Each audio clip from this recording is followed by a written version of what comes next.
Sí, pues vamos a empezar ya. Buenos días y en primer lugar, de mi parte y también de la de mi compañero de coordinación, dar las gracias a la organización de este congreso, ¿no? Pues por haber confiado en nosotros, también a todos los que han escrito ponencias y a todos los que estáis aquí, ¿no? Yo soy John Martínez, bueno, yo soy más joven y tal, estoy haciendo una tesis sobre los movimientos sociales en el lado de la transición. Toco un poco más tangencialmente el tema armado, pero bueno, también es algo que tiene, ¿no? Y a mí al lado también está coordinando la mesa Jaime Pastor, que supongo que muchos ya le conoceréis, ¿no? Él tiene un recorrido mucho más amplio, tanto como militante de la LCR y de otros movimientos, y también en el ámbito académico. Y bueno, para introducir brevemente esta mesa, ¿no? Pues sabemos que el tema de la vía armada es un tema, por así decirlo, complejo y polémico, ¿no? Pero también creemos que es un tema que se debe debatir y como veremos aquí va a haber diversas perspectivas. Igual falta, también hay ausencias, como puede ser la del Grapo, de grupos libertarios, sí que están los comandos autónomos, pero grupos libertarios más a nivel estatal. Pero creemos que en general es una mesa bastante completa. Y bueno, está claro que el tema vasco va a centrar parte de este debate, ¿no? Pues porque igual fue donde tuvo más repercusión en su día y 3 ponencias van a abordar este tema, pero también hay otra visión más general y otra que, como veremos, va sobre el tema del FRAP, ¿no? Y para presentar un poco las ponencias, ¿no? Pues Gorka Etxeberria va a hablar sobre, más o menos sobre la evolución ideológica de ETA militar, en su ponencia Mantener la hipótesis revolucionaria, ETA militar y el otoño de los 70 en Euskadi, 1977-1978. Luego está José María Lara, él va a abordar el tema de ETA político-militar, ¿no? Él fue miembro de ETA político-militar, ¿no? Y nos va a aportar su experiencia militante, ¿no? En su comunicación ETA político-militar y la transición, desde 1975 hasta su disolución, en septiembre de 1982, testimonio de un militante. Luego está también Emilio López Adán, Belcha, él también fue militante en su día, pero también ha investigado el tema de la lucha armada desde distintas perspectivas, ¿no? Y él ha hecho una ponencia que se titula ETA militar, ETA político-militar y comandos autónomos anticapitalistas en la transición, razones sobre la lucha armada. Aunque es cierto que en esta mesa se va a centrar más en el tema de los comandos autónomos anticapitalistas. Luego, como hemos dicho, pues hay una perspectiva más global que nos va a ofrecer Vicent Galiana, que se centra en los movimientos de liberación nacional, en la transición, en su relación con la lucha armada, en su ponencia que se titula Independencia y socialismo, una aproximación a la ideología de los movimientos de liberación nacional en la transición. Y luego, para finalizar, Sergi Sánchez y Pedro Amores se van a acercar a la historia del FRAP desde una perspectiva de la historia oral bastante interesante, como veremos, ¿no? Y bueno, como el tiempo es un poco corto, ¿no? Y queremos que haya un debate posterior, vamos a intentar que se haga más o menos unos 10 minutos, poco más, pero intentar ajustarnos bastante a esos 10 minutos para que luego haya un debate. Y bueno, va a comenzar Gorka Etxeberria, que está aquí a mi lado, y le cedo la palabra en estos momentos. Hola, buenos días. Bueno, al grano. El día de las elecciones de 1977, el 15 de junio, la Organización Militar Socialista de Liberación Nacional, conocida como ETA Militar, saca un comunicado en el que afirma que va a seguir con la lucha armada ofensiva hasta conseguir los puntos mínimos de la alternativa CAS, que considera los puntos mínimos para conseguir una ruptura con el franquismo. Esto va a llevar a que desde finales de 1977 y durante 1978 se dé una escalada sin precedentes de los atentados de ETA militar, que coincide precisamente con la primera legislatura o la legislatura constitucional española, pero también coincide con los hechos del otoño alemán, que supongo que todos conocemos, el trágico final de la RAF. También coincide con una escalada de los ataques de las Brigadas Rojas contra el Estado italiano que viene que se acentúa desde 1977 y llega a su culminación con el secuestro y asesinato de Aldo Moro, y también coincide con el auge del apoyo o de los movimientos de apoyo en Irlanda del Norte a los presos de IRA provisional que habían perdido su estatus político el año anterior.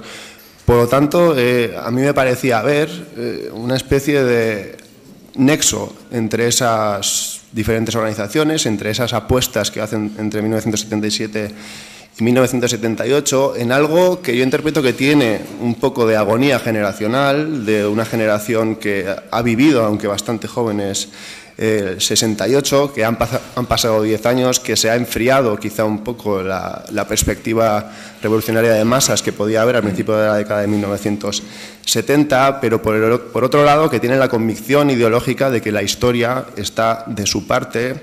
También han visto la victoria de Vietnam, de Laos contra el imperialismo. Entonces deciden, durante 1977 y 1978, llevar al límite al Estado. Esto es casi o ganar o desaparecer. Es un poco lo que parece ser. Me voy a centrar un poco en el caso de Euskadi, a ver si lo explico más o menos. En la Euskadi postelectoral tenemos dos dinámicas muy importantes durante el verano de 1977. Son, por una parte, la dinámica de los parlamentarios, que plantean conseguir, mediante la participación en el Parlamento en las Cortes de Madrid, la autonomía y la amnistía, y por otro lado tenemos las grandes movilizaciones de julio de 1977, que son la Marcha por la Libertad, que tiene dos ejes, es un Estatuto Nacional de Autonomía y la amnistía. También está la manifestación antinuclear, contra la central nuclear de Lemoiz, que es la más grande que había habido hasta entonces, y también a principios de septiembre masivas manifestaciones a favor de la amnistía.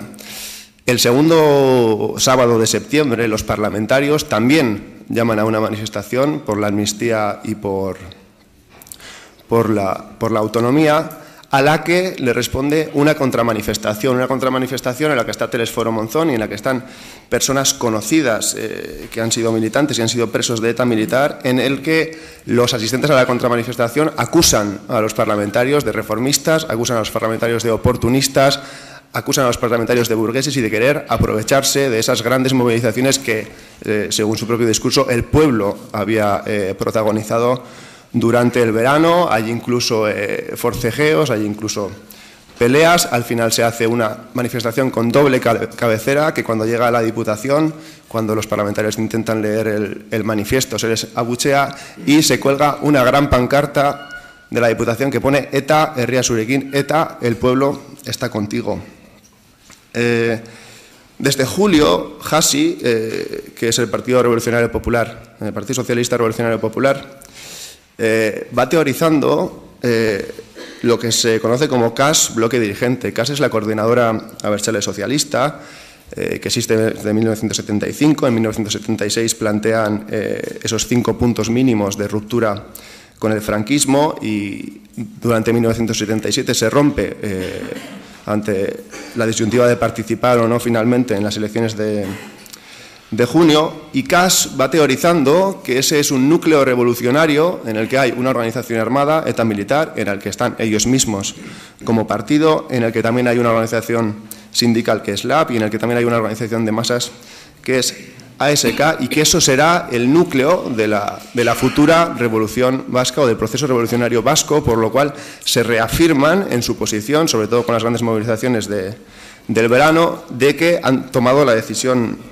acertada, a diferencia de quienes participaron en las elecciones.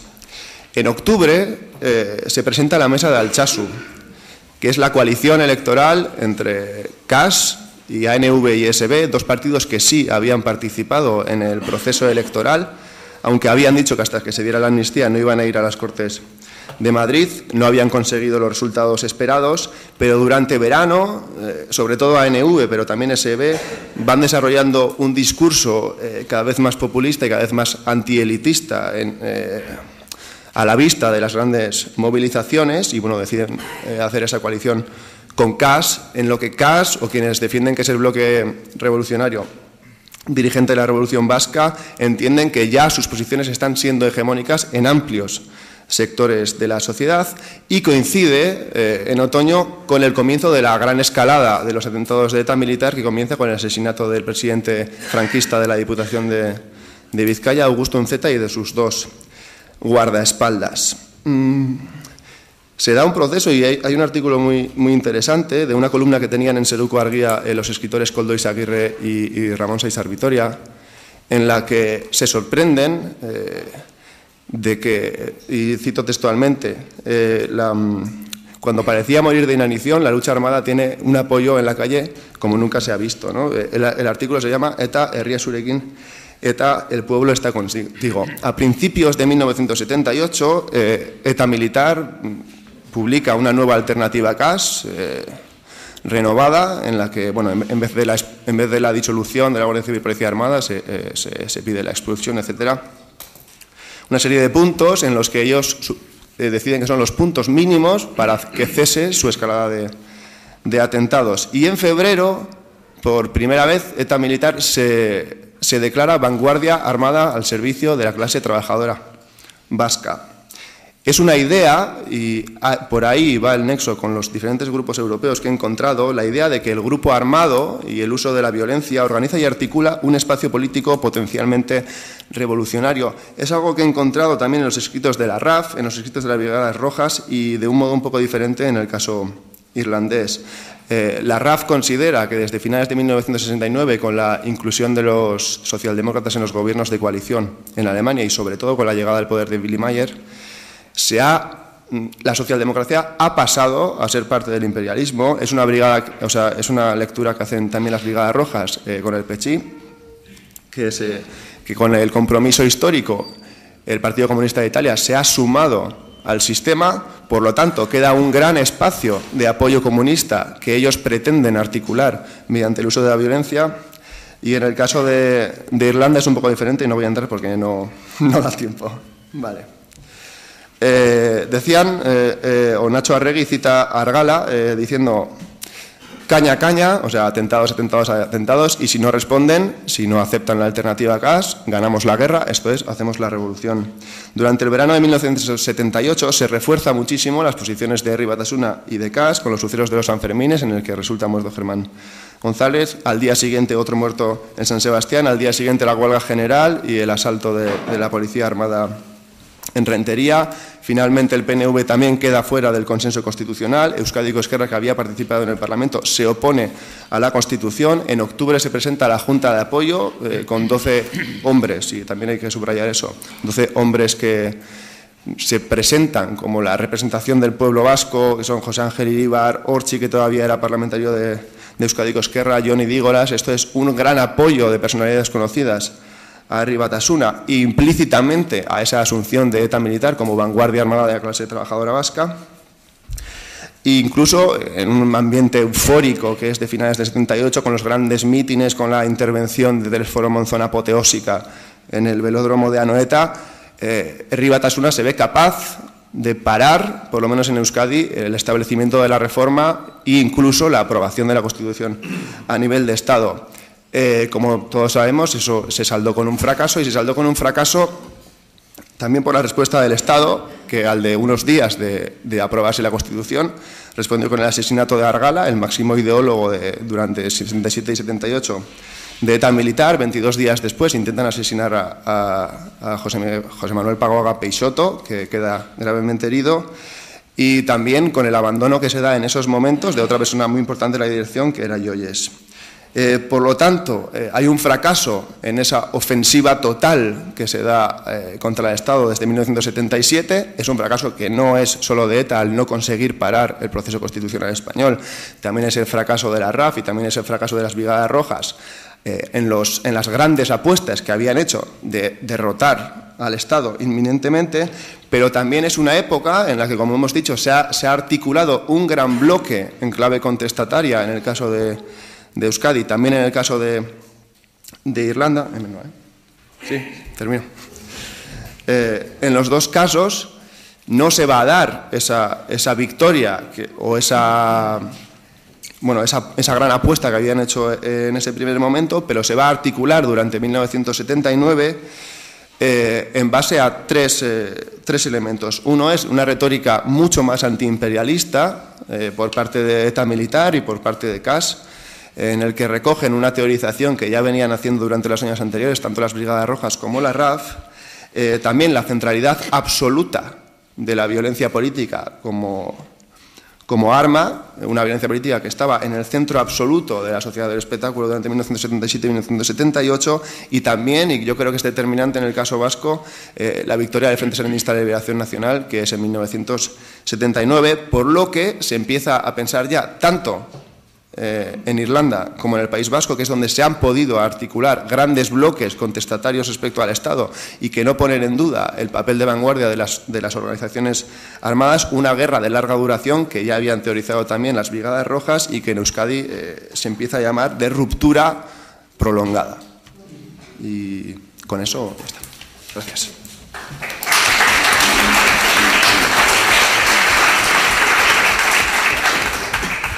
Ahora es el turno de José María Lara.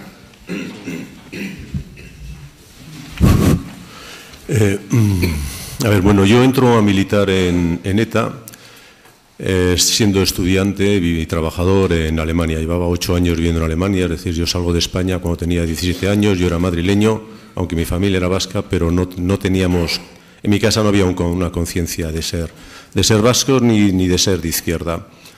En el 74, en febrero del 74, el Estado español, en venganza del atentado contra Carrero Blanco, por medio del garrote vil, mata a Puig. Eso me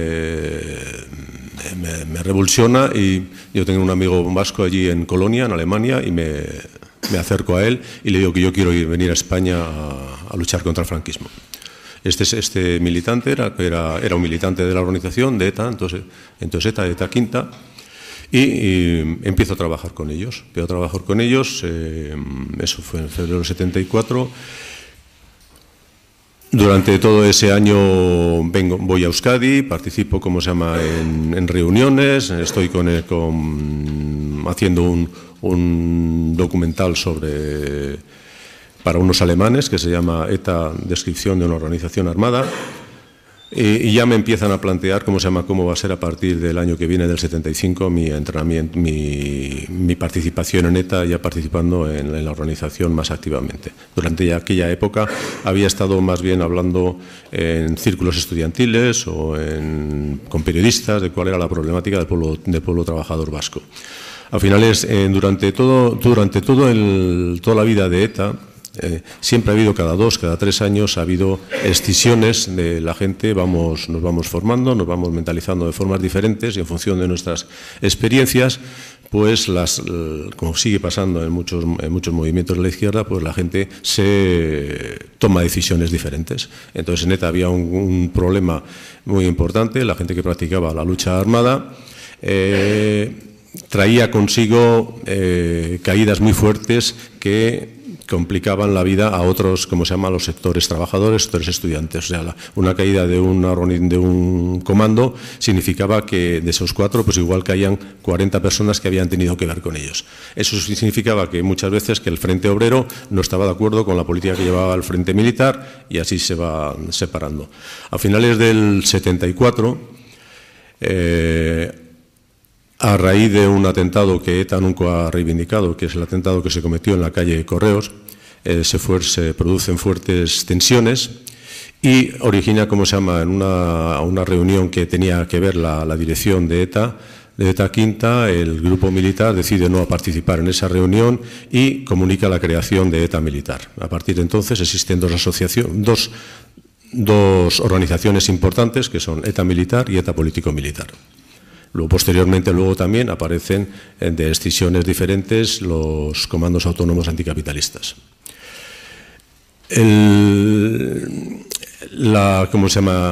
ETA Político-Militar en aquel momento plantea de que la lucha tiene que ser una lucha militar, seguir con un planteamiento político y sin estar separado de las masas.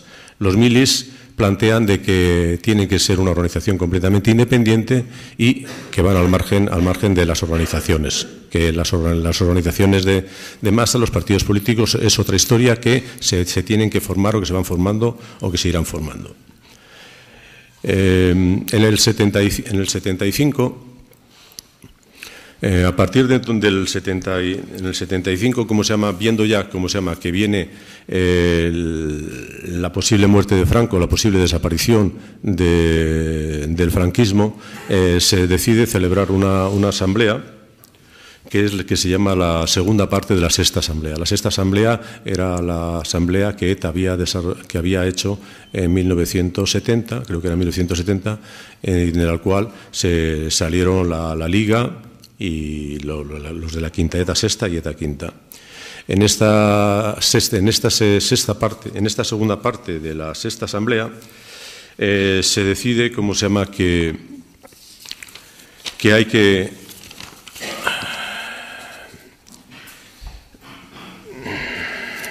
intentar llegar a acuerdo con el resto de las organizaciones y partidos de izquierda abertzale para formar una coordinadora común que represente al pueblo vasco llamada Herrikoi Batasuna, donde sus puntos básicos serán la base de las exigencias futuras de los partidos vascos, es decir, Estado propio, reunificado y euskaldun, disolución de las fuerzas de seguridad y juicios a los responsables, bilingüismo oficial, nacionalización de los sectores básicos de la economía, libertades públicas y amnistía.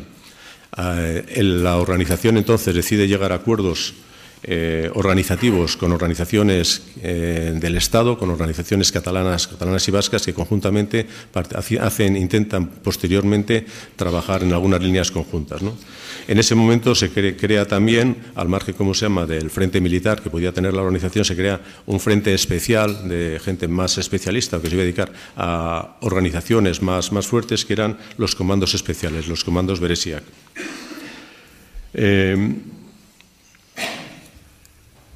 A partir de entonces, en esos mediados del 75, en mediados del 75 los berezis, o sea, el aparato especial, matan a un par cometen algunas acciones de cierta envergadura, y la policía también consigue detener y matar a un militante, a Gardoki, y detiene a Goierri, a Juan Miguel Goiburu.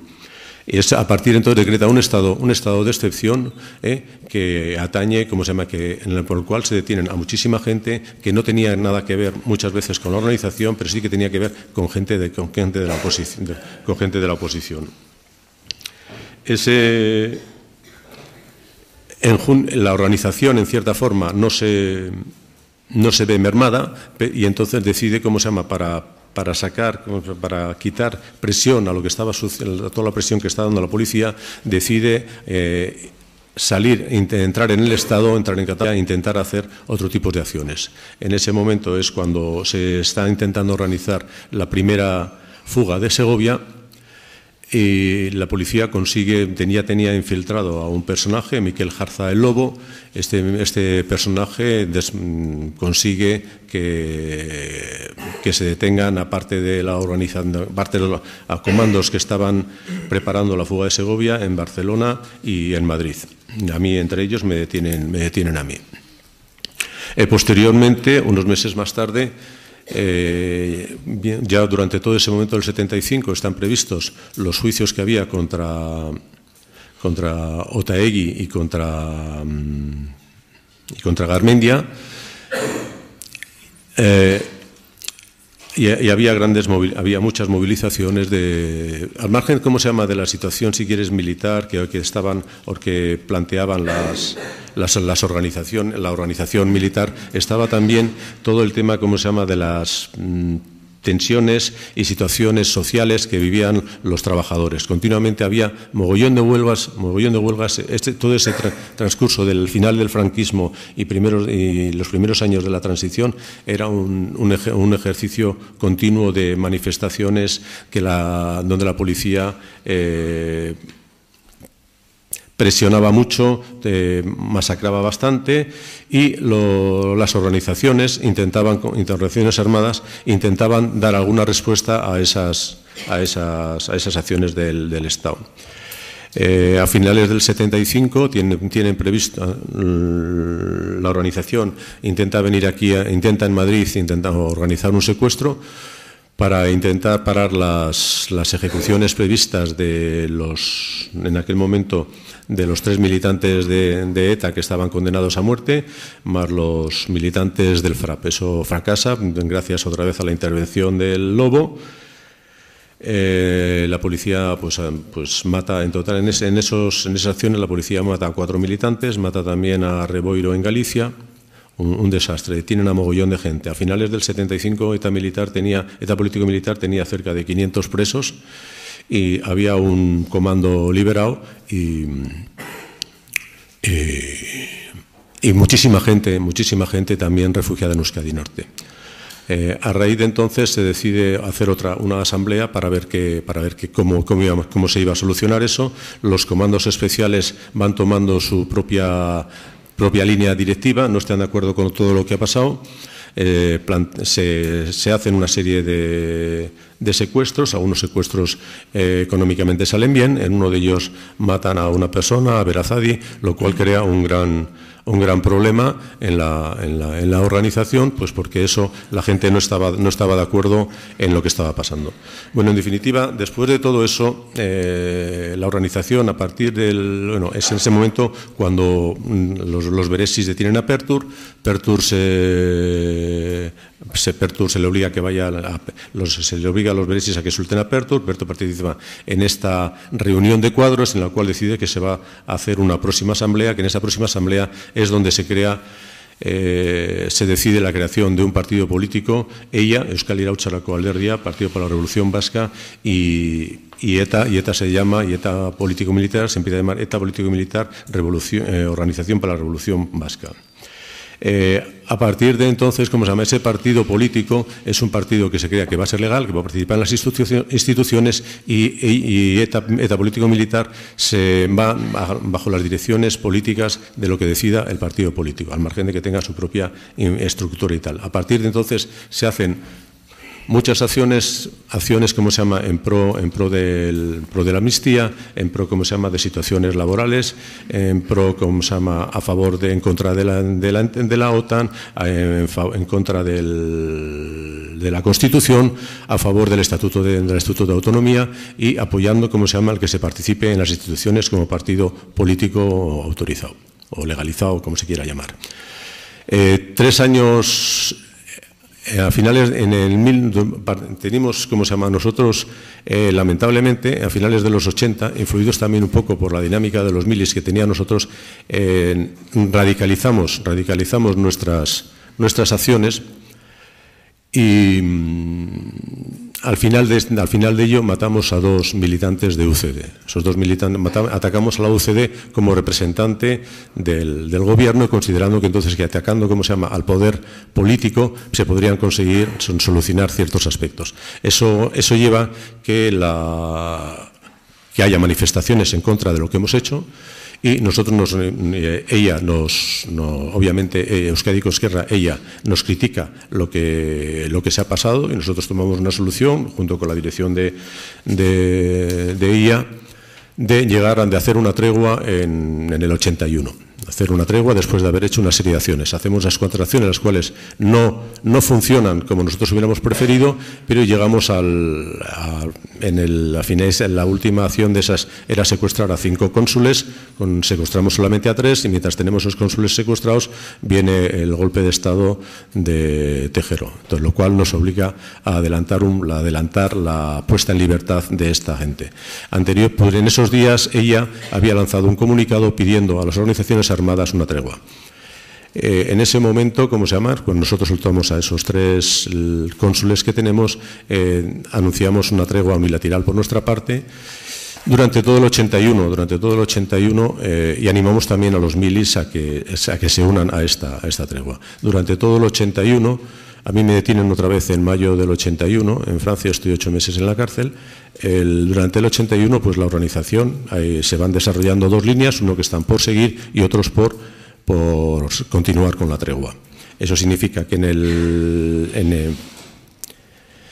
A primeros del 82 tiene un lugar la séptima asamblea. En la séptima asamblea la mayoría de los militantes deciden continuar con la lucha armada y entonces a esa gente se llamaron posteriormente los octavos, que posteriormente se disolvieron en dos, la gente que siguió como ETA político-militar, la octava asamblea, y la gente que se pasó al cabo de unos tiempos a los milis. Durante todos los beresis anteriormente que habíamos tenido, esa gente en el 77, primero 77, también se separó de la organización y se pasaron a los milis. Un poco bruto, desde mi punto de vista, para nosotros los milis eran el basurero de los polimilis. En septiembre del 82, después de haber estado negociando, como se llama, con el gobierno español a través de Euskadi Ezkerra, la liberación de presos y que los refugiados que quisieran volver, tanto fuesen milis, polimilis o autónomos, damos una rueda de prensa, y decidimos disolver la organización. Para mí, desde 1982, ETA se acabó. ETA se disolvió, ETA ya no existe. Lo demás fueron los polimilis. Y nosotros en el 82 acabamos porque la lucha armada ya no tenía ningún sentido. La gente ya estaba manifestándose en contra de las acciones que hacían tanto los milis como los polimilis. Lo que se había conseguido, lo conseguido. Nosotros hoy participamos en conseguir un estatuto de autonomía que tiene y que sigue teniendo muchas... A nivel económico, a nivel de hacienda, a nivel de educación, a nivel de cultura, muchas cosas que en otros sitios no se han podido conseguir. No era lo que queríamos, pero era lo que se pudo conseguir.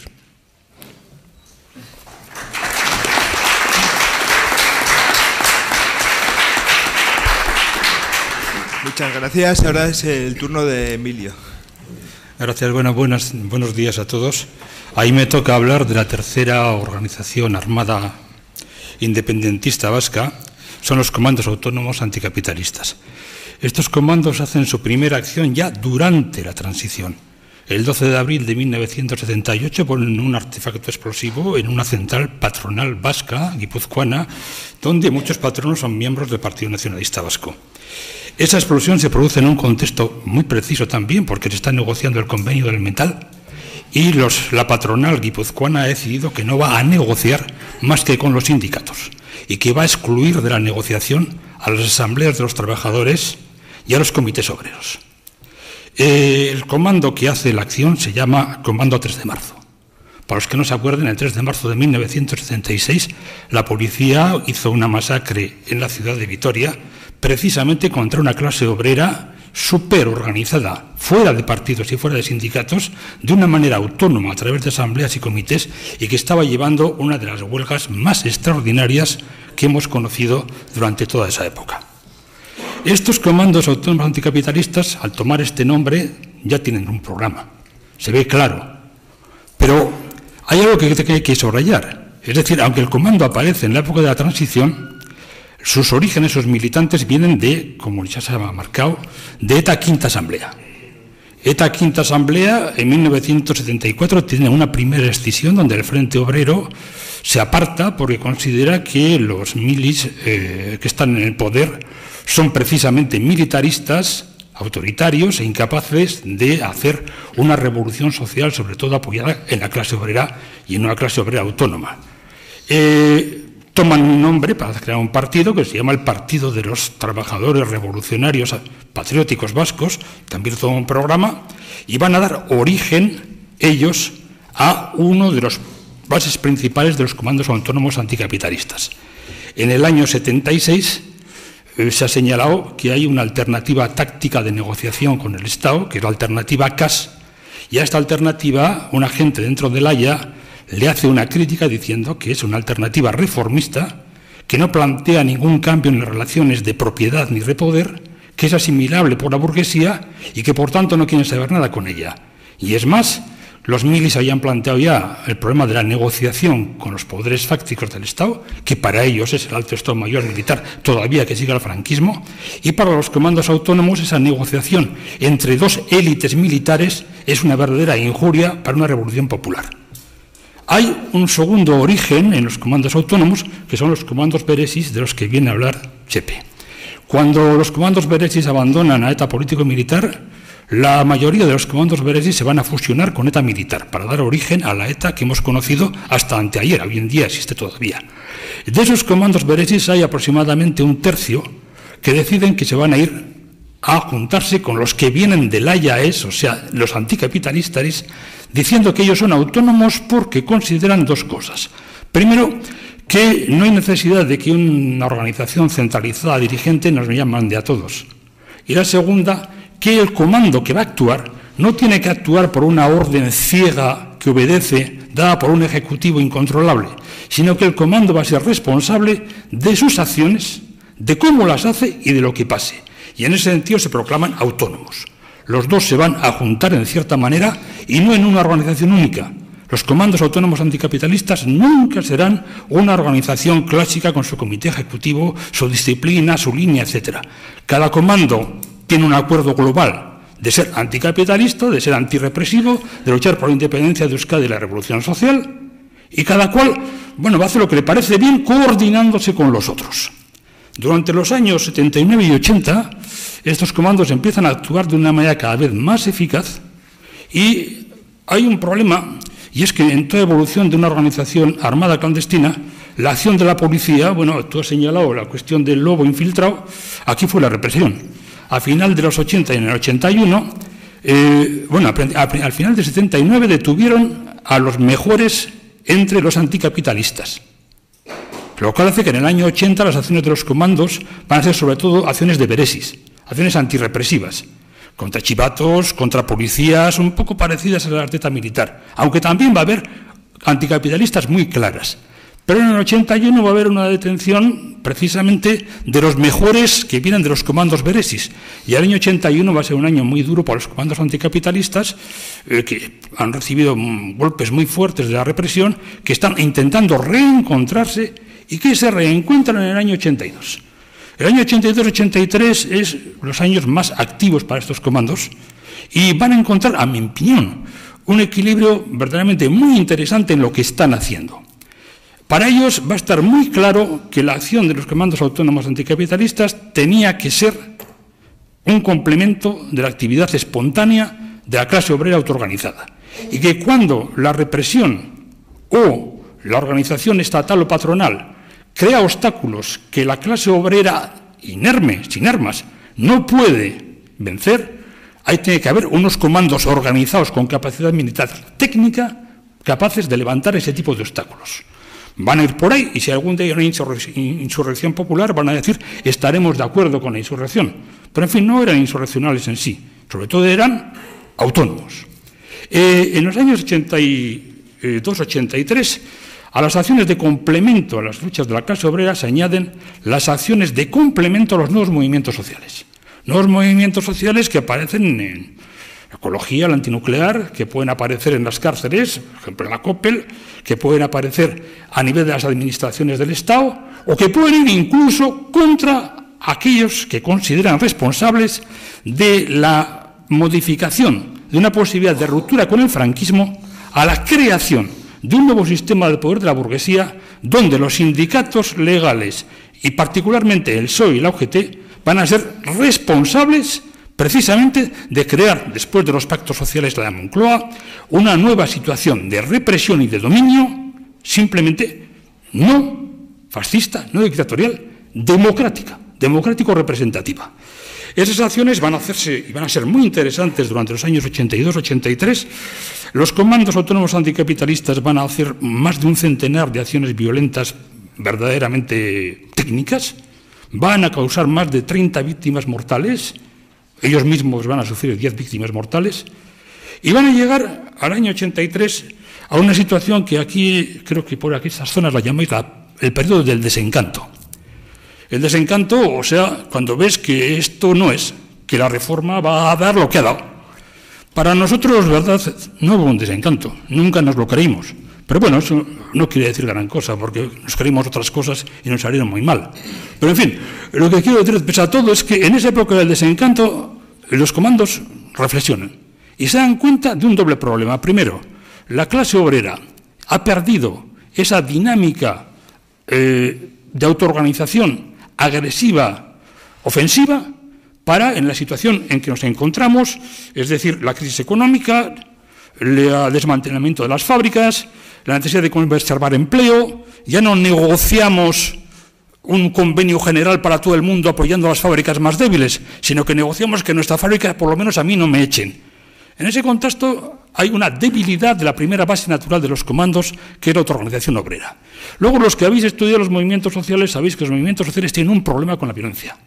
Son capaces, montones de veces, de ser, bueno, resistencia pacífica, una resistencia que no emplea la violencia, que crea como máximo al sabotaje y entiende muy mal que pueda emplearse una violencia que lleva a la muerte de seres humanos, cosa que el revolucionario que cree en la vía armada asume con todas sus contradicciones y con toda su dureza.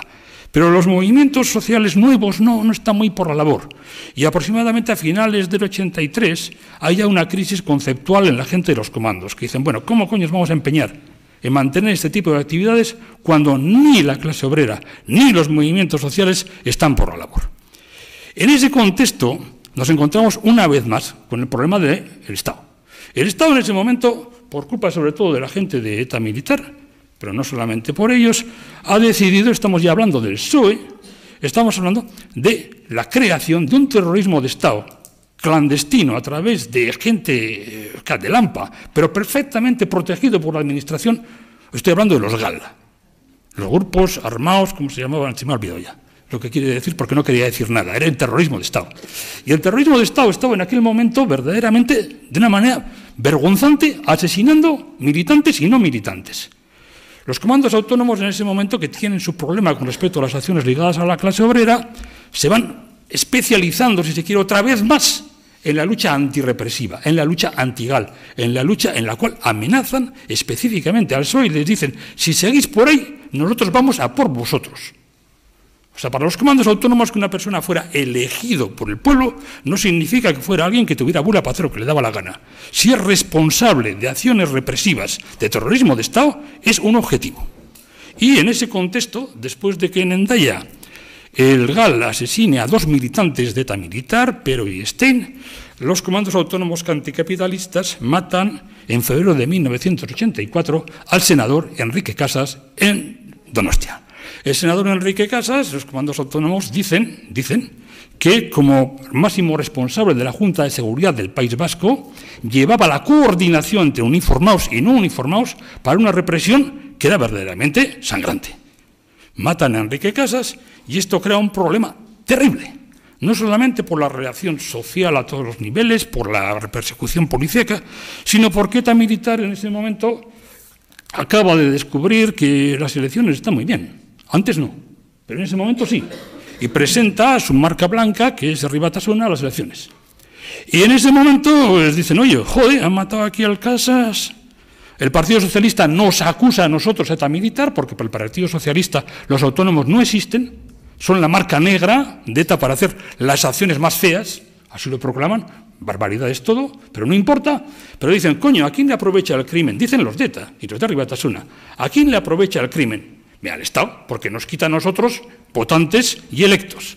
Y proclaman en ese momento, es el espejo del PSOE. El PSOE dice, son la marca negra de ETA para atacar.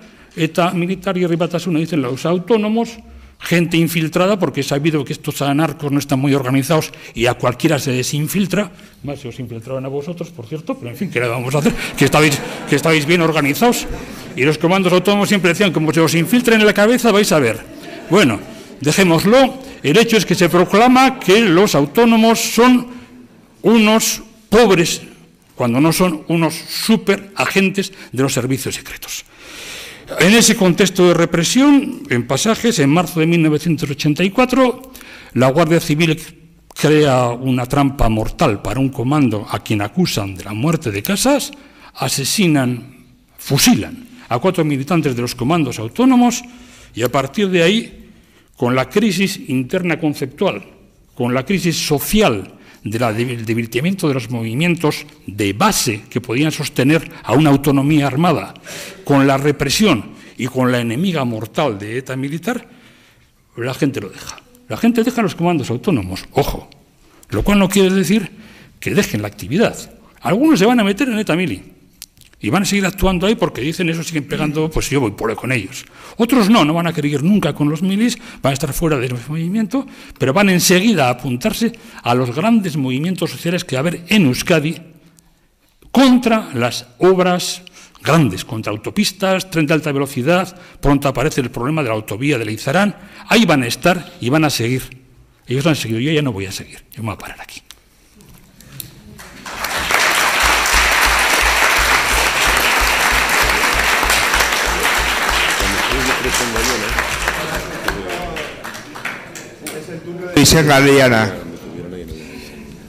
Buenos días.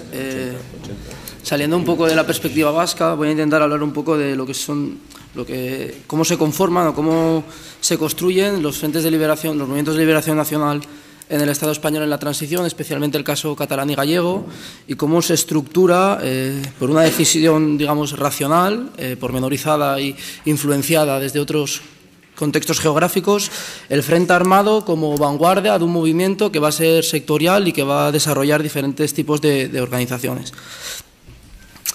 Entendemos la transición como una coyuntura más que como un proceso determinado en el que convergen diferentes sectores sociales y diferentes ideas que dan lugar a los movimientos de liberación nacional que, en diferentes casos, en el vasco también, pero también en el caso catalán o en el caso gallego, tienen un recorrido cronológico largo. Los movimientos políticos que intentan converger hoy en día, independencia y socialismo, en las periferias del Estado, son movimientos políticos que ven su nacimiento en la segunda parte de los años 70.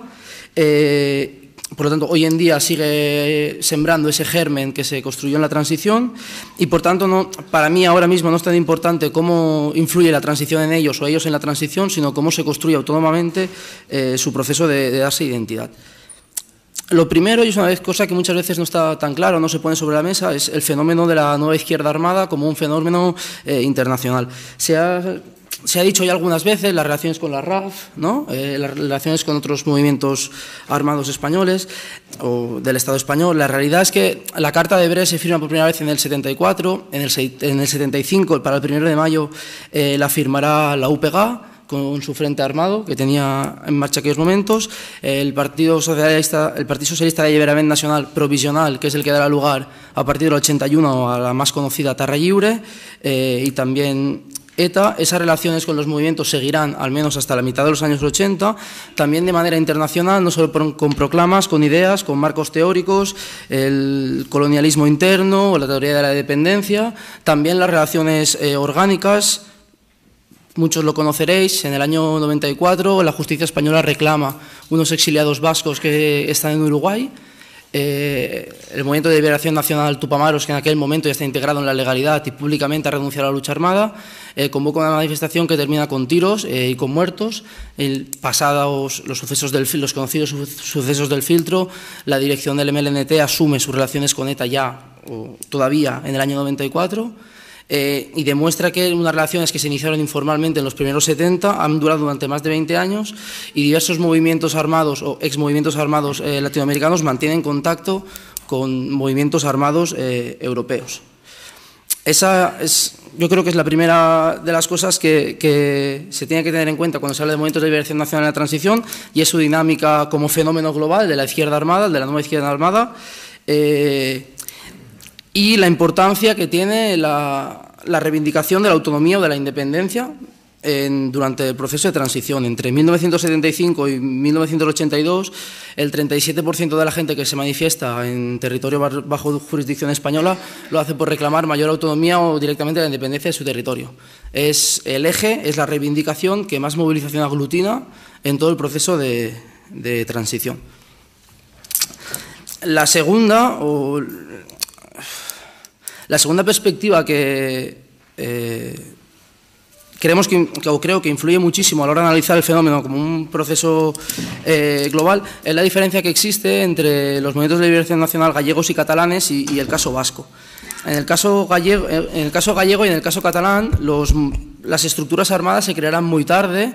En el caso catalán no se presentará hasta 1981, aunque la decisión de crear un frente armado sea anterior, y en todos ellos la gente pasa por una etapa de antifranquismo unitario en la Asamblea de Cataluña, por ejemplo, o en el caso gallego en distintas movilizaciones unitarias de nacionalistas, no nacionalistas, socialistas, no socialistas, desde el 66, los movimientos de liberación nacional nacen de lo que será una evolución concreta de los espacios unitarios de antifranquismo, que en el caso vasco no será así.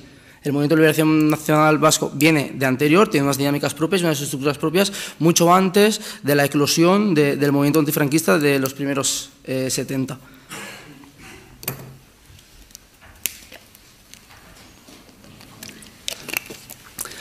A su vez, el caso gallego y catalán vienen a dirigir o a dibujar una dinámica muy concreta, que es que durante el último antifranquismo y en las primeras etapas de la transición, las mayorías sociales jugarán un papel esencial en la movilización en la calle, una movilización y una confrontación que caerá en picado a partir de 1977, 1978, en 1978 ya definitivamente, o casi definitivamente, y será esa caída de la movilización social y esa caída de la importancia de la gente en la calle la que dé gasolina a la creación de un movimiento armado y la que dé lugar a la creación definitiva de movimientos organizados que aboguen por la lucha armada o al menos por la propaganda armada. Eso vendría a explicar también por qué el ejército gallego no coge cuerpo hasta prácticamente 1986 y Terra Lliure no se presenta públicamente hasta 1981, que es un momento en el que la transición pues, está prácticamente finiquitada y acabada.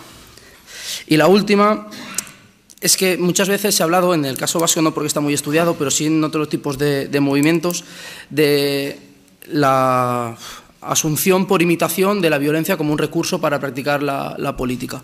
En el caso catalán es muy común que no hayan estudios o que no se reivindique todo el debate teórico que se tuvo, que por eso, y se prolongó muchísimo, sobre la necesidad o no necesidad, idoneidad o no idoneidad de utilizar la violencia política como elemento estratégico para comunicar o para forzar a cambios de posiciones en el enemigo.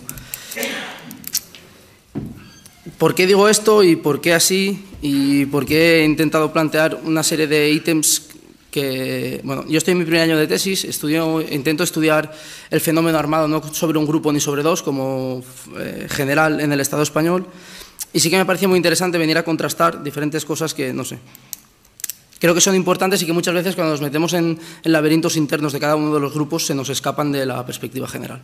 Y nada, gracias.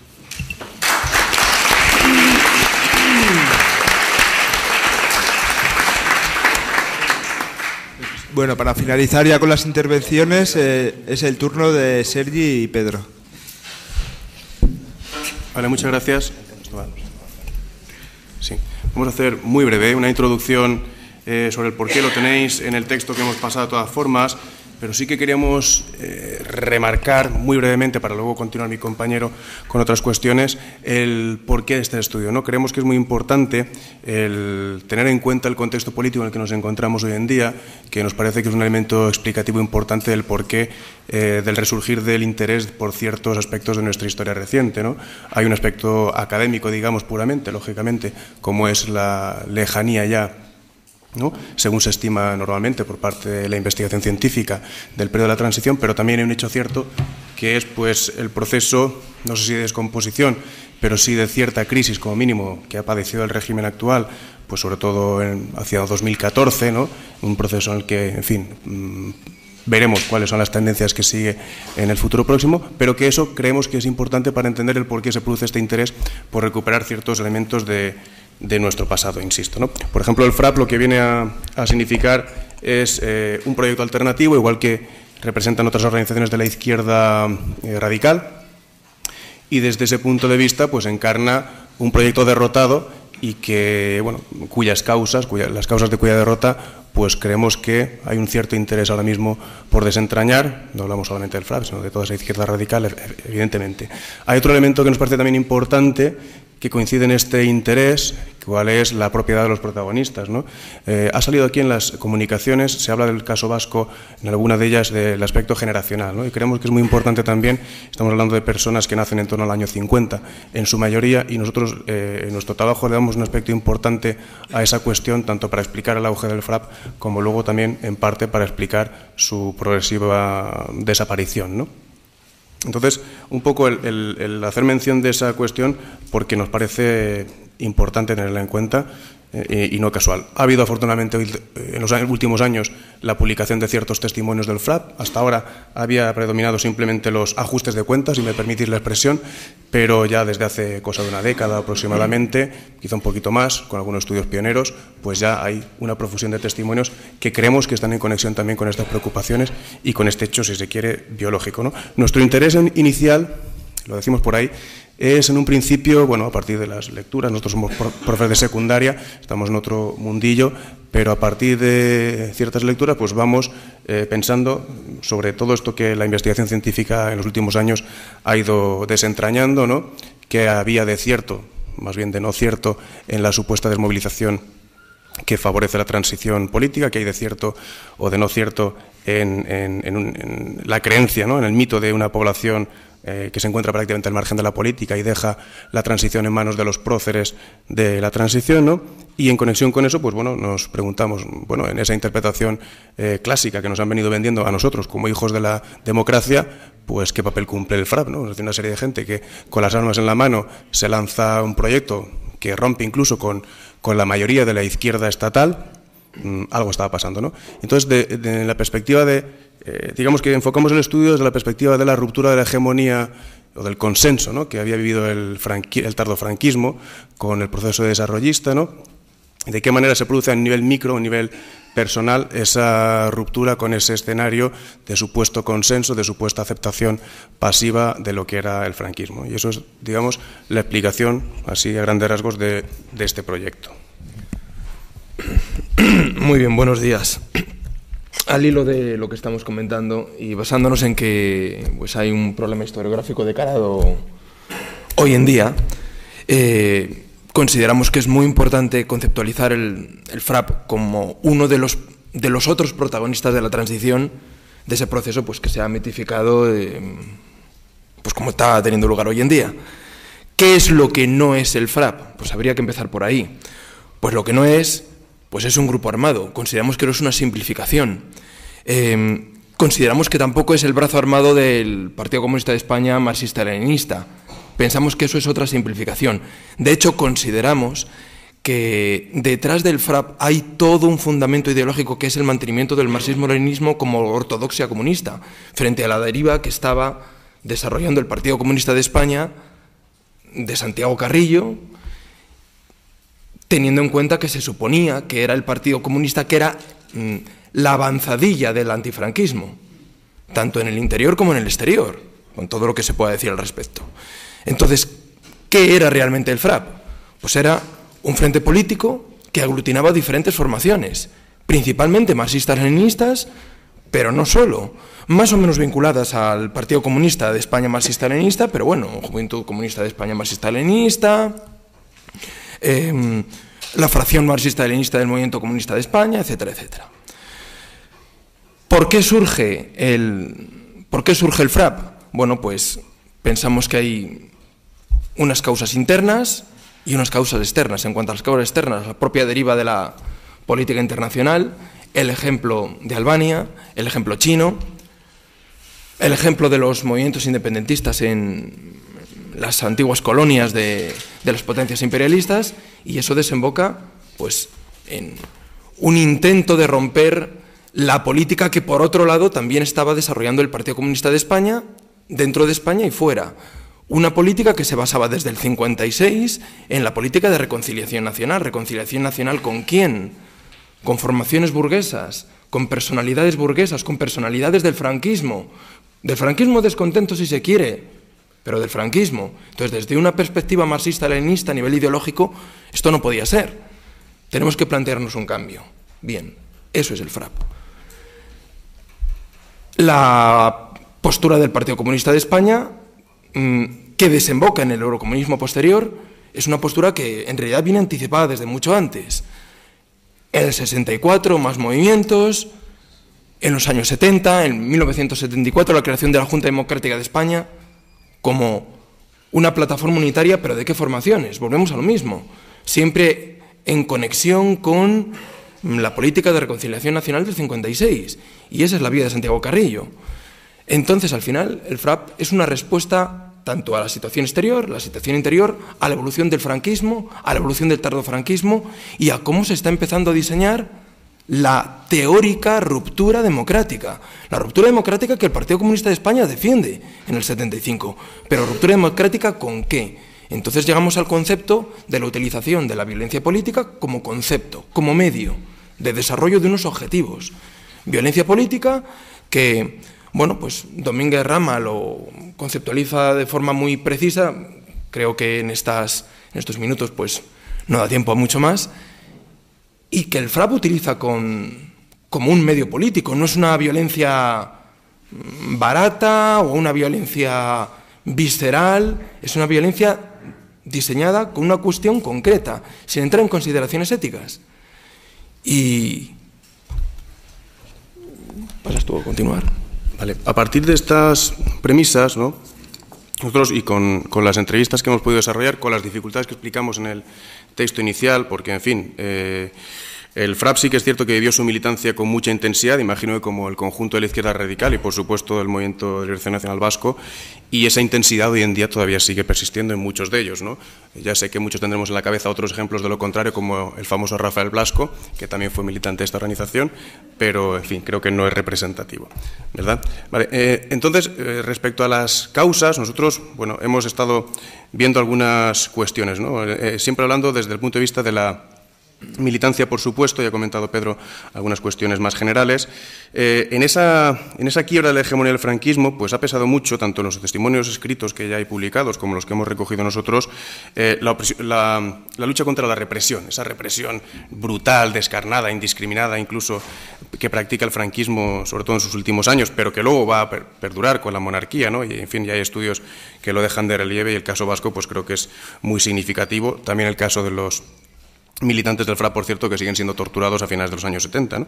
Entonces, esa represión descarnada exige una respuesta, y muchos jóvenes de los 18, 20 años, en torno a principios de los 70, consideran que hay que hacer algo, ¿no? Ese hay que hacer algo es algo fundamental en lo que es la izquierda revolucionaria, en lo que es la lucha armada a nivel estatal, fuera de las nacionalidades, porque lo que se percibe por parte de la futura militancia del PCML y del FRAP es que la vía del PC que se observa ya a principios de los 70 de el pacto por la libertad, la huelga general, no es suficiente para acabar con el franquismo.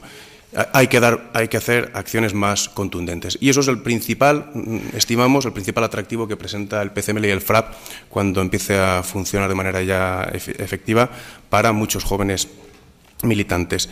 Hay que hacer algo. También la cuestión de la memoria republicana, es decir, frente a la política que va a llevar el PC, el PCML y el FRAP reivindica la legitimidad, la vigencia, ¿no?, del proyecto republicano. Eso también va a entroncar con muchos militantes, sobre todo los que vienen, claro, de familias que habían sido declaradas o ya silenciadamente, ¿no?, republicanas. Algunos descubren incluso ese carácter republicano de su familia o la existencia de represaliados ya siendo mayores. Es un elemento también que lo hace atractivo y, en fin, en definitiva, frente a unas posiciones, digamos, más progresivamente negociadoras o reformistas, como al final será la posición del PC, pues se impone la cuestión rupturista. Dentro de lo que es la militancia del PCML y del FRAP, hay algunos elementos que nos han interesado bastante. Por ejemplo, la cuestión del sectarismo, ¿no? Antes ha comentado Pedro sobre la caracterización del FRAP. ¿Ya, verdad? ¿Cuánto queda? Vale, gracias. Del FRAP. Y hay una cuestión que todavía con los años sigue pendiente, ¿no? Es la caracterización como grupo terrorista. Sabemos la carga negativa, ¿no?, despectiva con la que se hace uso de este término. Bueno, ya lo hemos mencionado muy brevemente. Y la otra es la del sectarismo. El sectarismo, nosotros en los testimonios, tanto escritos como orales, hemos encontrado que el sectarismo es cierto que en algunas ocasiones, no sabemos si en general, pero que existía, como en todas las organizaciones de la izquierda radical, eso también ha sido ya estudiado recientemente, pero también hemos visto que había un grado importante de colaboración a diversos niveles con otras fuerzas. Por ejemplo, en Europa es muy importante, hay un testimonio de Ricardo Gualino, que lleva la Organización de Europa, o de Pascual Moreno, también muy reciente, que hablan en un sentido totalmente contrario, incluso con fuerzas como el Partido Socialista Italiano, en fin, una participación una colaboración muy amplia, y también a nivel del Estado, eso sí, siempre a nivel de base, con diferentes organizaciones, incluida la Liga, la LCR, que siendo trotskista pues parecería que habría sido, en fin, un enemigo a batir.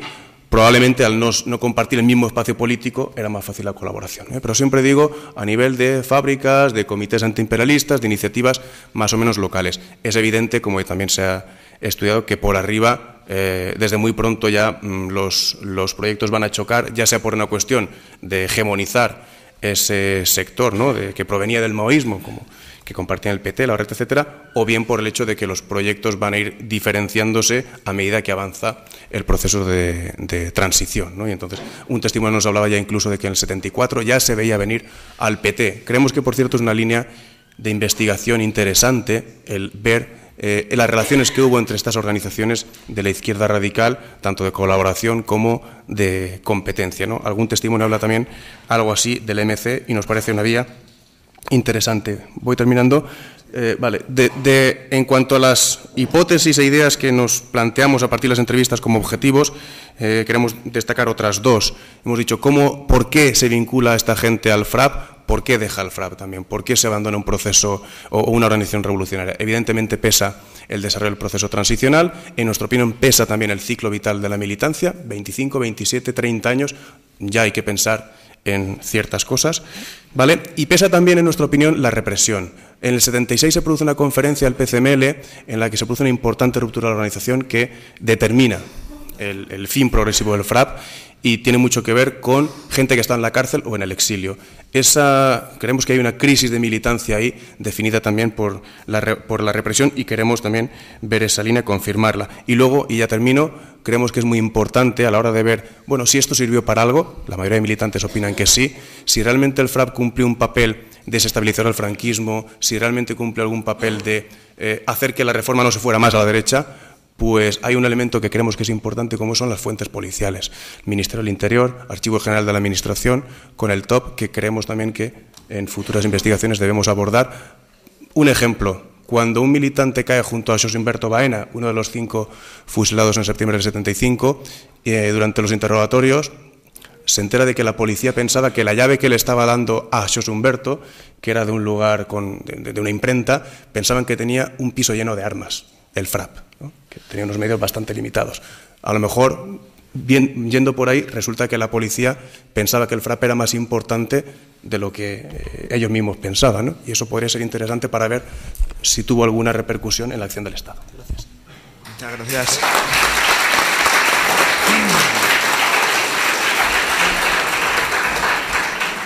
Pues bueno, una vez ya acabadas las ponencias, abrimos el turno del debate. Nos queda media hora, hay que ajustarla bastante porque luego hay otra mesa. Y, o sea que os pediría brevedad, ¿no? Y yo creo igual apunto algunas ideas, pero bueno, esto ya a cada uno que lance su aportación o su pregunta, ¿no? Pues se ha hablado de las conexiones internacionales, del mantenimiento represivo y de otros temas, ¿no? Yo creo que serían unos temas importantes a debatir, pero bueno, si eso vamos, brevedad en las aportaciones y las preguntas. Y eso, que me dicen que recuerde que se está grabando, por si acaso.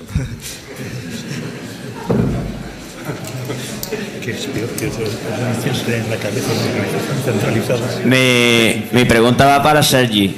El tema de, por ejemplo, del FRAP, con la imagen de sectarismo y demás,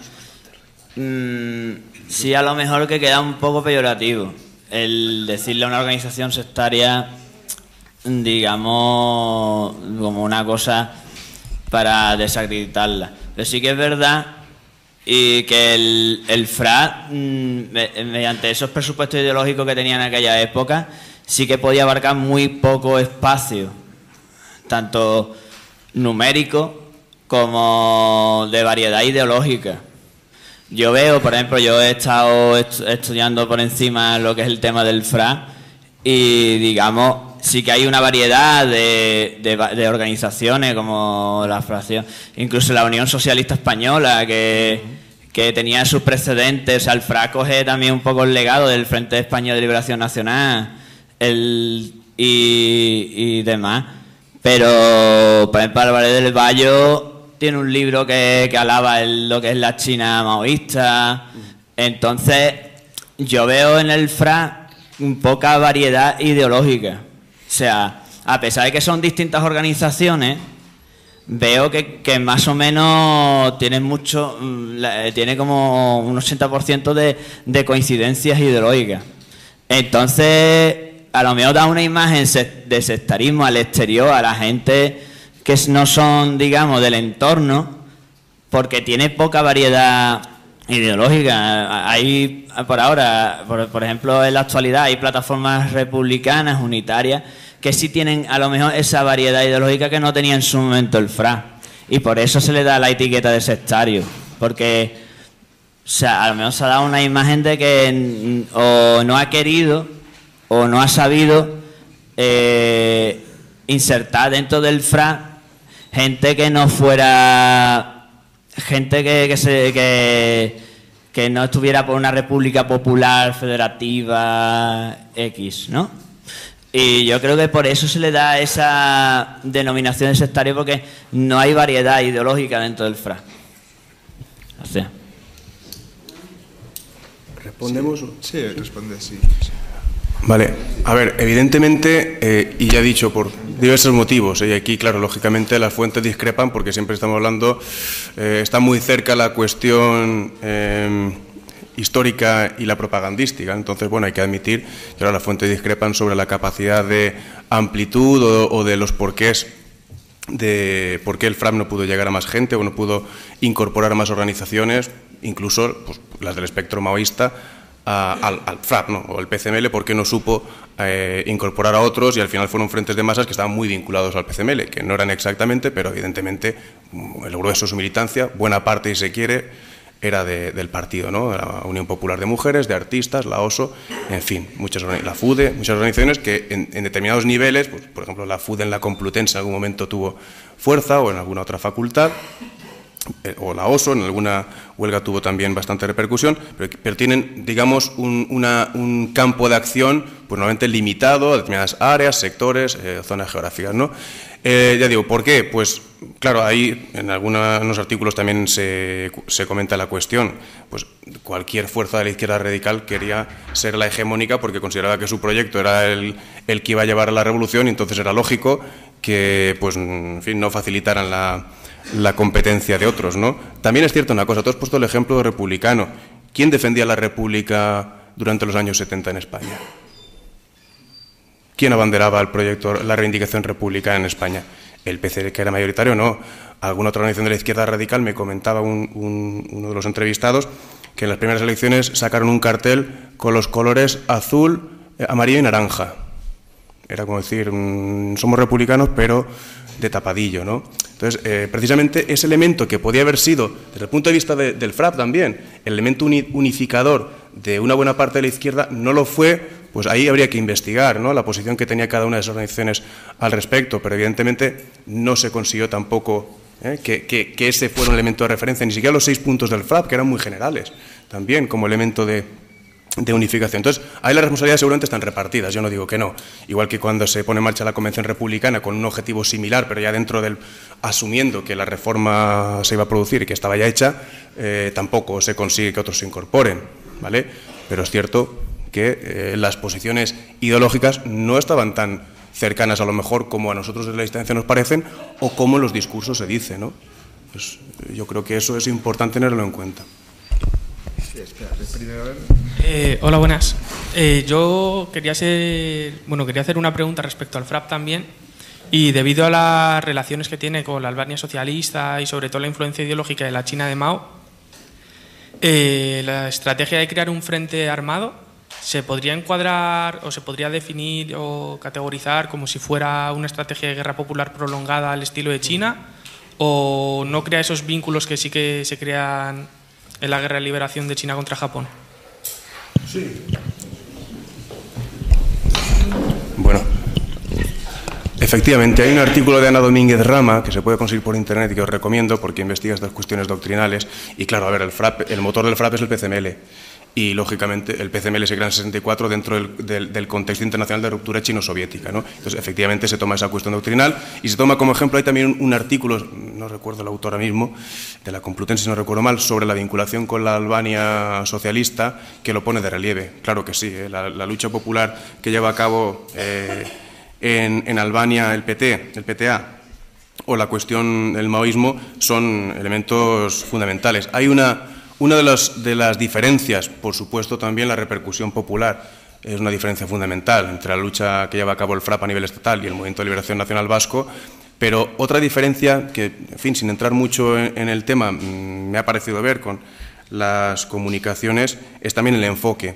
Aquí no se trata tanto, como preconizaba ETA Militar, si no recuerdo mal, llevar a cabo acciones armadas para sostener una negociación o para sostener luchas obreras, sino, según se teorizaba dentro del PCML y también en el FRAP, de lo que se trata es de incrementar la capacidad de combate de las masas. Y entonces, por eso, el concepto de guerra popular se practica ya desde antes de la transición y surge, pues en fin, tiene su digamos, presentación pública el 1 de mayo del 73, ¿no?, con la muerte de un inspector de policía, pero se plantea desde el punto de vista de una lucha de masas.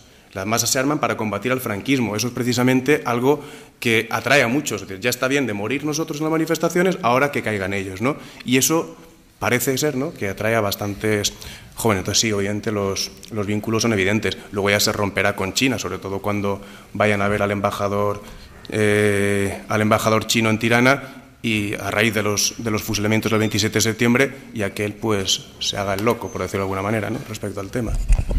Entre otras razones, lógicamente. Abondando en el asunto, pero sin alargarnos mucho más, a nivel doctrinal, el Partido Comunista de España se posiciona claramente hacia el eurocomunismo, que se desarrolla en el PCI y en el Partido Comunista francés, pero es que, claro, dentro del movimiento internacional, Albania, Enver Hoxha, por ejemplo, él escribe un libro que se titula Eurocomunismo no es comunismo, y a partir de ahí, es decir, desde una perspectiva doctrinal, no solamente en cuanto a medios, sino desde una perspectiva doctrinal, hay claramente una vinculación. Por lo menos se podría explorar, pero vamos, pensamos que hay una vinculación. El grupo del BEC lo menciona y Julio Álvarez del Valle también. Buenos días. Encarna Ruiz Galacho soy yo y militante comunista durante mucho tiempo, durante el franquismo y parte de la transición, y historiadora. Yo, bueno, soy enemiga de las organizaciones armadas, sencillamente porque en la historia del comunismo, en las revoluciones importantes, pues siempre he visto que sale el asunto de la lucha armada en un contexto que está ya, digamos, bélico. No salen en frío vamos, el caso, por ejemplo, digamos, a lo mejor de Latinoamérica, ¿no? Pero en la zona europea, que es donde nos movemos nosotros, siempre he visto que están relacionadas con una coyuntura en el que ya, en fin, está planteado el tema y se va como en Rusia y en la propia China popular.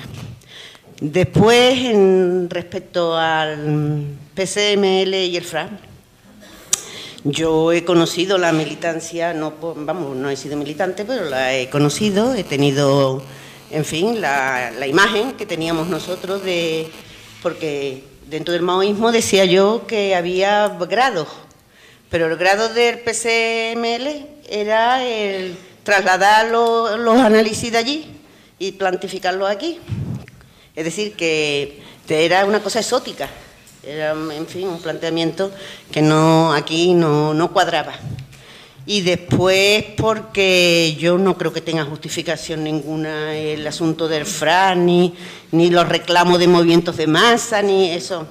Yo pienso que la lucha contra el revisionismo carrillista, aquí había organizaciones de la izquierda alternativa que la plantearon de forma pacífica y de forma, yo creo que acertada. Otra cosa es que no consiguiéramos derrotarla, pero no había que acudir a las armas para combatir a Carrillo. El tema de la reconciliación nacional es una crítica que la hacen toda la izquierda radical y la alternativa, sin necesidad de coger, digamos, la metralleta. Entonces me parece que la justificación de las armas yo no la encuentro desde el punto de vista ni marxista, ni leninista, ni comunista. No la encuentro desde ningún tipo de vista, porque además la he analizado muchas veces, porque no es una cuestión, digamos, de, en fin, frívola ni de tal, de una novedad, no, desde un punto de vista de que la gente muere. Que ahí se mata, que ahí, en fin, que eso son palabras mayores. Y embarcar a la gente en cuestiones de ese tipo, yo es que no lo he concebido, no lo he podido concebir nunca. La lucha de masa es la que yo creo que nos tiene que resolver los problemas. En fin, eso era lo que quería decir. Bueno, queda un cuarto de hora ya, o sea que ahora vamos a plantear que se hagan todas las intervenciones. Y luego ya después de la mesa hablan ahí por aquí, por ahí, y luego hay un par por ahí. Vamos a intentar, intentar ser breves porque nos queda muy poco tiempo. Bueno, vaya mi admiración por los movimientos de lucha armada de aquella época. Yo, del 70 al 85, cuando vino la implantación del PSOE, pues yo estuve en octubre, luego se llamaba Unión Marxista-Leninista y luego Unión Comunista Comités Obreros. Bueno, entonces, yo lo que veo, claro, visto con esa diferencia, yo nunca he estado por la vía parlamentaria. Solo he votado 2 veces a Ribatasuna, a Montero y otra vez a Alfonso Sastre. Nosotros fuimos de los pocos partidos a la izquierda del PC, excluyendo la lucha armada, que estaban por no votar la Constitución, nosotros nos abstenimos. Luego ahora parece que están todos arrepentidos de los que votaron a la Constitución, los de izquierda. Entonces, yo lo que veo es, en aquella época, indirectamente a lo mejor coadyuvó de que los partidos de la lucha armada coincidió luego la Constitución, se votó por mayoría, etcétera, y luego los grandes pactos de la Moncloa, donde se cargaron el potente movimiento obrero que había en España, sobre todo que eran los protagonistas casi el PC y comisiones obreras. Ahí a partir del pacto de la Moncloa se vendió. Y luego ya vino el PSOE con el rodillo y a todos los que estamos a la izquierda del PC fuera. Porque la mayoría de los partidos también fueron con la ilusión, como ahora con Podemos, ahí al Parlamento.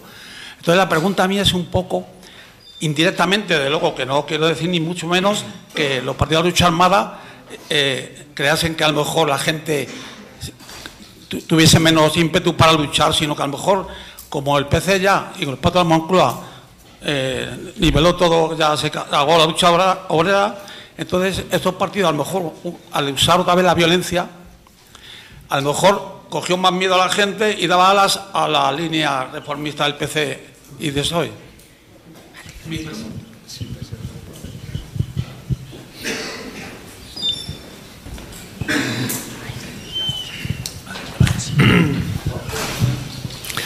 Sí, yo más que hacer una pregunta es alguna reflexión sobre cosas que han ido saliendo después de las intervenciones.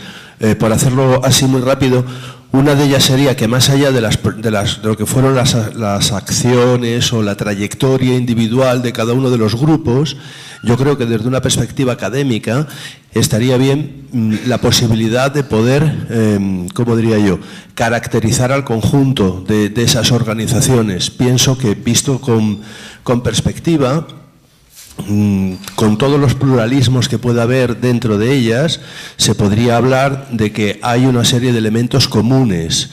Por ejemplo, para todo lo que tiene que ver con los movimientos de liberación nacional, hay una ruptura ideológica con todo lo que habían sido los nacionalismos previos que hubo hasta la época de la República. Son movimientos nuevos que surgen durante la época del franquismo.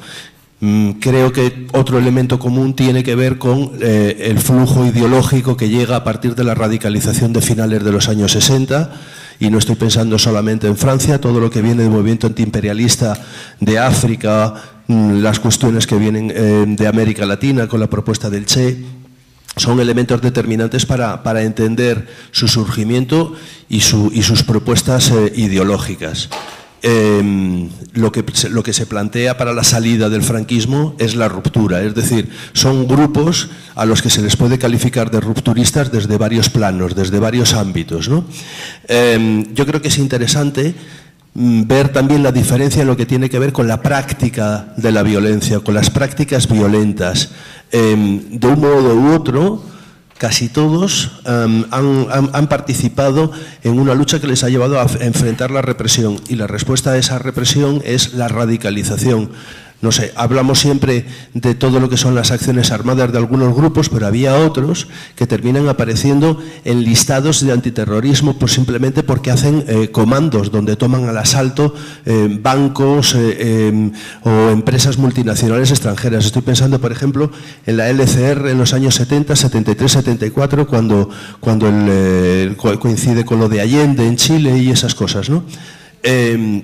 Y luego una última referencia, siempre se habla de tres, de Galeuzka, pero hay más realidades. Yo creo que lo de Canarias es algo que muchas veces desde la perspectiva central se nos escapa y es una propuesta distinta. Ahí estamos hablando de un movimiento, una revolución anticolonialista que quiere vincularse más con procesos ajenos al contexto europeo.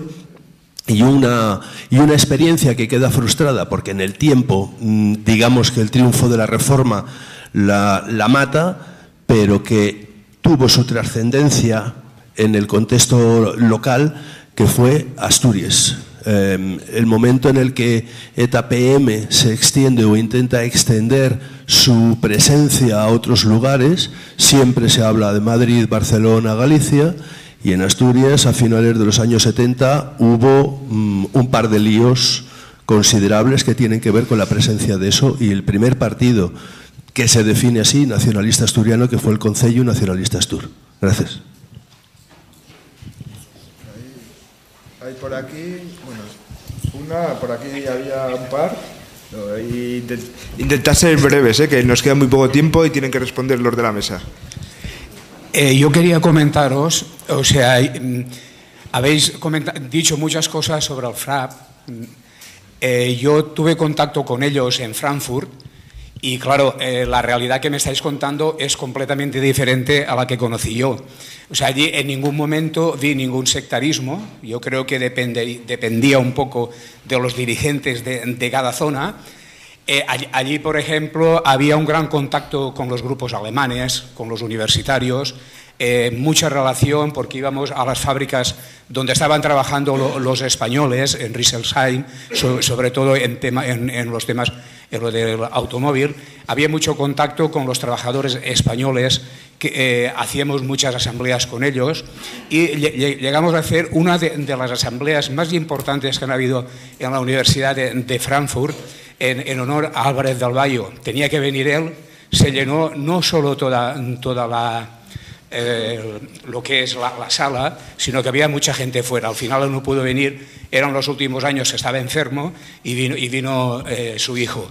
O sea, por eso cuando habláis de sectarismo, claro, para mí es algo completamente nuevo, porque allí es que había, puede ser que sea porque se trabajaba en el exilio y no estaba la represión que había aquí, pero había muchísima relación.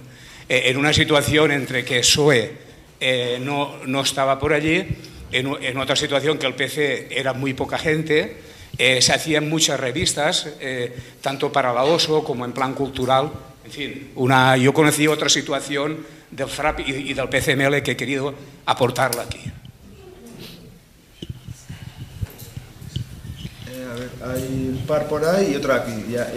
Y ya acabamos con las intervenciones porque el tiempo... Ya, sí voy a hablar. A ver, yo no conozco la situación del tema que estáis hablando, ¿no? Pero me ha llamado mucho la atención una cosa, y es que no haya ni una sola mujer en la mesa, ¿no?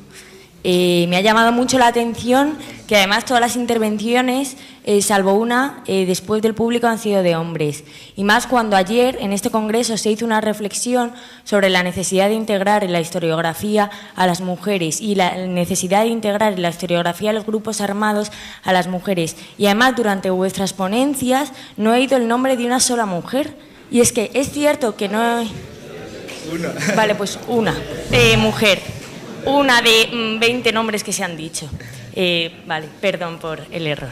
Quiero decir, no me puedo sentir identificada con lo que estáis exponiendo cuando veo que surge de un espíritu absolutamente masculino, ¿no? Y que las dos únicas intervenciones hechas por mujeres son para al final refrendar la cuestión de que lo armado al final siempre se identifica con lo masculino, es la historiografía masculina la que perpetúa esa visión y al final las mujeres jamás podemos estar presentes, ¿no?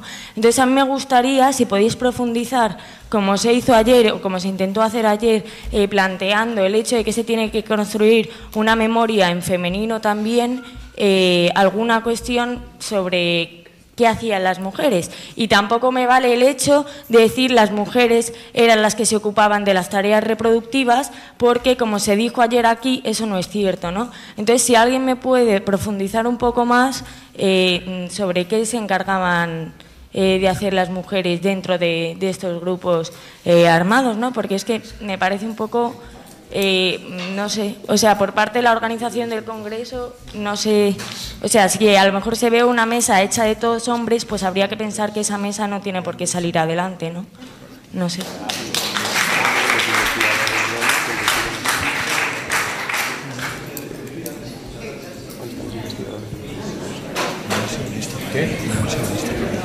Yo quería realizar una pequeña pregunta a la ponencia sobre el Movimiento de Liberación Nacional, sobre también la cuestión de emulación de movimientos que no llegaron a tener aparatos armados concretos, pero que sí tuvieron pequeñas acciones simplemente por emulación de otros grupos del Estado.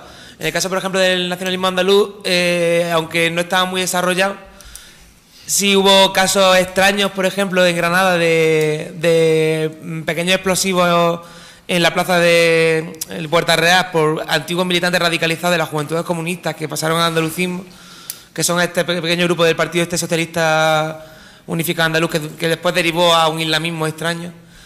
Y el caso también, por ejemplo, de un grupo que no se sabe exactamente si era una creación policial o no, que es los grupos armados 28 de febrero, que es extraño por simplemente la reivindicación, porque se alejaba de lo que es la reivindicación después del 4 de diciembre, simplemente con el tema de autonomía, pero que sí tuvieron acciones no solo ya dentro de Andalucía, sino incluso también en temas en Valencia, en algún tipo de asalto a oficina y tal, que más que por otra cosa, porque es un caso extraño y creo que es interesante. Sí, hola, buenos días.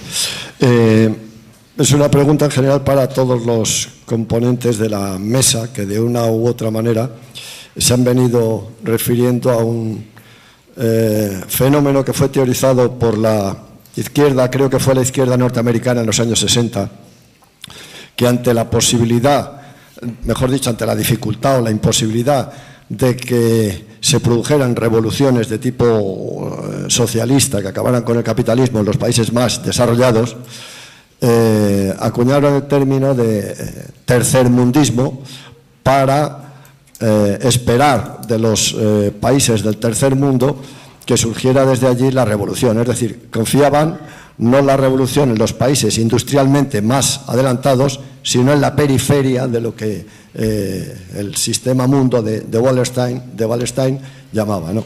En ese sentido, me parece percibir que en general en la mesa hay en origen, no lo habéis citado expresamente, pero me parece que en origen hay este sentido antiimperial, anticolonial. Hay alguna organización que dice que España era directamente una colonia, hay otros discursos que dicen que son algunas de las regiones, y junto con la lucha anticolonial hay estos proyectos de construcción nacional.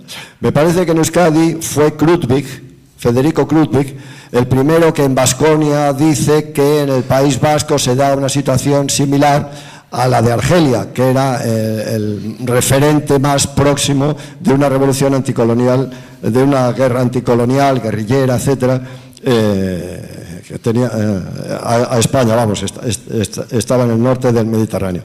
Pero en aquel momento también había otras influencias. Por ejemplo, estaba el modelo chino, naturalmente, de la lucha prolongada desde el campo a las ciudades.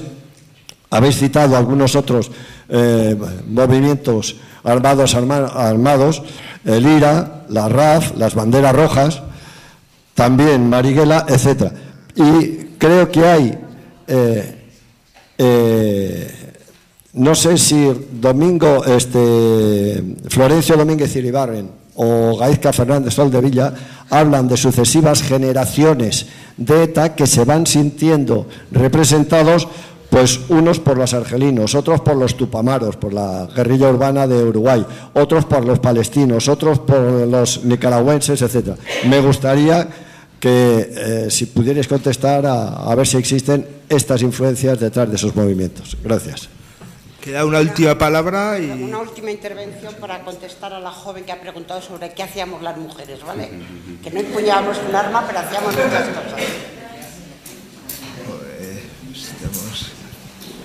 Bueno, buenos días, soy breve, soy África. Las mujeres hacíamos lo que podemos en una sociedad que es patriarcal y que sigue siendo, sigue siendo, y desgraciadamente pienso que va a seguir siendo así muchos siglos o milenios, pero intentaremos que cada vez sea menos. Los partidos eran y siguen siendo el reflejo de la sociedad, y dentro de aquello pues estaban quizás los hombres mejores, los que por lo menos lo políticamente correcto era defender la igualdad, y en las direcciones la verdad es que no había casi mujeres. En los cuadros medios estábamos muchas, y lo que pasa que aquí se está debatiendo muy abiertamente. Yo he estado en una mesa donde en un encierro de mujeres en el textil la mujer salía para hacer la comida porque en casa no hacía la comida a nadie, entonces estaba encerrada, salía, hacía la comida y volvía al encierro. Son cambios que aprovechamos las mujeres y poco a poco iremos consiguiendo cuotas por parte de los hombres que cambien, que mejoren y que crean de verdad que la igualdad les favorece, y por parte de las mujeres imponernos y buscar hombres que nos respeten, porque también las mujeres tenemos que dejar a los que no nos respetan. Queda igual. Sí, la última ya, porque ya andamos fuera de tiempo y hay otra mesa y tienen que contestar.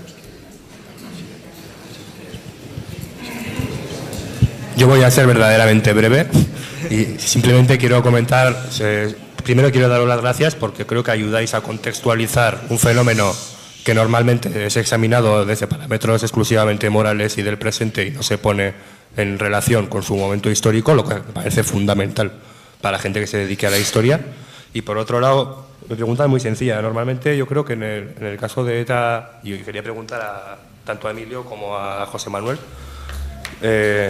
como que su ideología, en el caso de los autónomos quizás más, su aspecto más doctrinal, de teoría, queda como distorsionado, ¿no? Un poco por toda la parte más de la acción violenta, etc.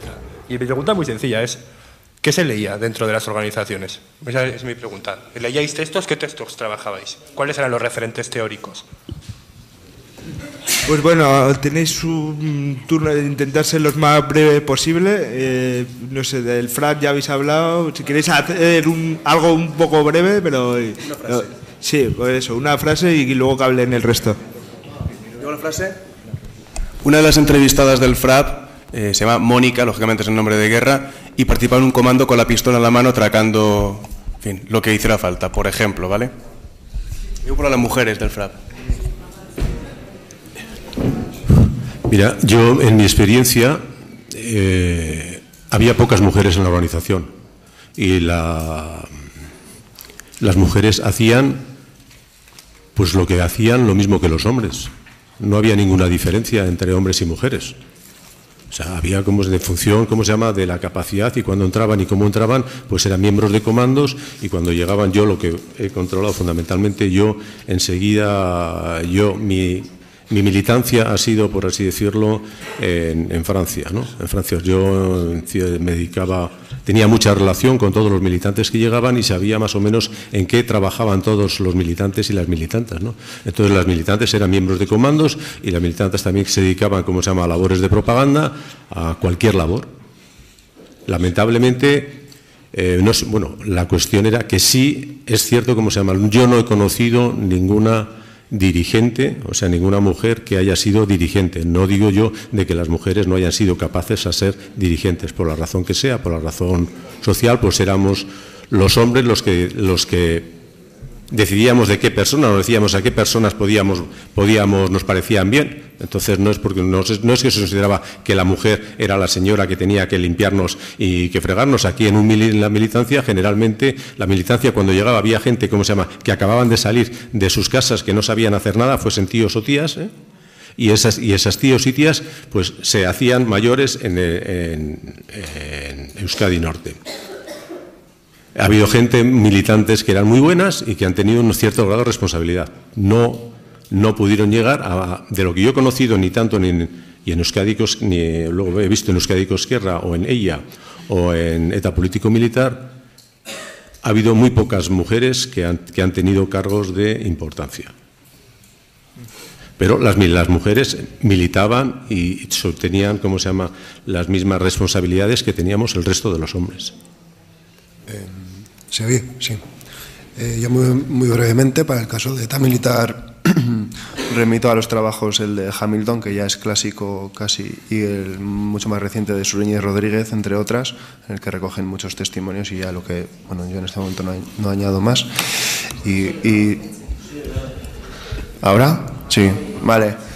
Que para el caso de ETA militar remito a los trabajos de Hamilton, que es casi clásico ya, y el más reciente de Sureña y Rodríguez, entre otras, y sí, deberían estar en esta mesa exponiendo, porque han recogido muchos testimonios. Y luego, respondiendo a tu pregunta, con los pactos de la Moncloa, en el caso de CAS y ETA militar, que lo teorizan expresamente, para ellos significa el punto de no retorno a la dictadura, significa el punto en el que la oligarquía ha encontrado el pacto social que buscaba después de las elecciones, y en el que deciden precisamente que ahora hay que utilizar la violencia mucho más que nunca, porque ya no hay ningún peligro de que la dictadura vuelva. En el caso de ETA militar y CAS lo teorizan así.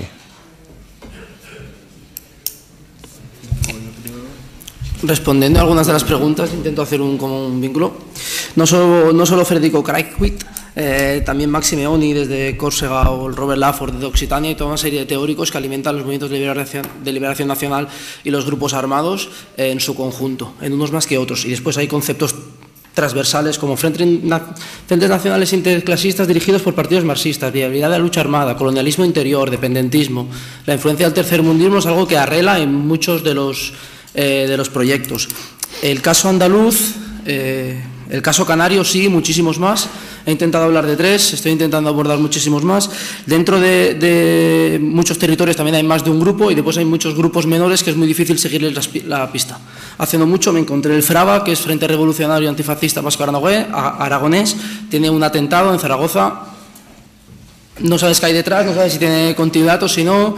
Quiero decirte, hay muchos grupos menores que reivindican atentados y cuesta seguirles, pero sí es un fenómeno. Y además, el hecho de que cuando un grupo armado generalmente no viaja solo en su camino, tiene todo un movimiento detrás y sobre todo una estructura movimentista de frente estudiantil, frente juvenil, frente de masas, sindicato obrero. No sé si he respondido a los 3 o 4 que han aludido a mí. Yo quisiera hablar sobre el tema de la violencia revolucionaria, no le voy a llamar de otra manera, no estoy muy de acuerdo con lo que es planteado. Y voy a explicarme, o intentar explicarme. Hay dentro del marxismo-leninismo una crítica clásica al militarismo y al belicismo. No voy a entrar en eso, estamos de acuerdo, ni militarismo ni belicismo. Sin embargo, la posibilidad para los oprimidos de levantarse en armas, o sea, matando físicamente contra el opresor, contra los opresores, es una cosa que se ha presentado a lo largo de toda la historia. En movimientos nacionales, en movimientos obreros y en muchísimos más.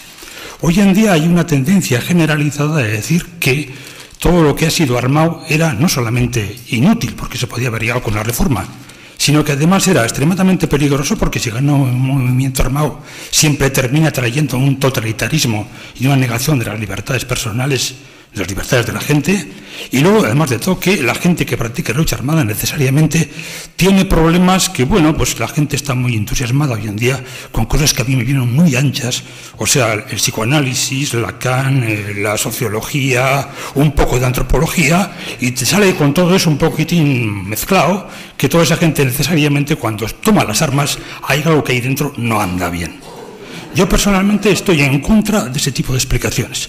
Yo pienso que hoy en día estamos en una situación en la cual pregonar hoy en día que había que coger las armas contra el gobierno del español, por ejemplo, es una barbaridad estratégica, no hay condiciones para eso.